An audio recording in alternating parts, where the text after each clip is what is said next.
పువ్వులు నీ పెదవుల నవ్వులుగా గునుగు పువ్వులు నీ గుండె సవ్వడిగా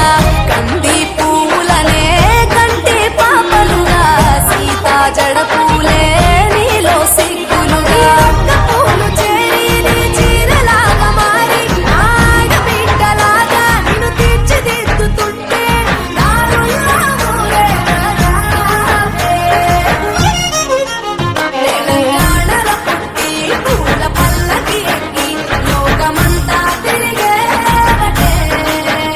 పాలసంద్రం పూలే పూల సంద్రాలయ్యి నిన్ను అభిషేకించేనే మెట్టి నిల్లు వీడి చెల్లి పుట్టి నిల్లు చేరే వేళ అట్టరాని ఆనందాలే పల్లెటూరుకొచ్చేనంట పట్టణ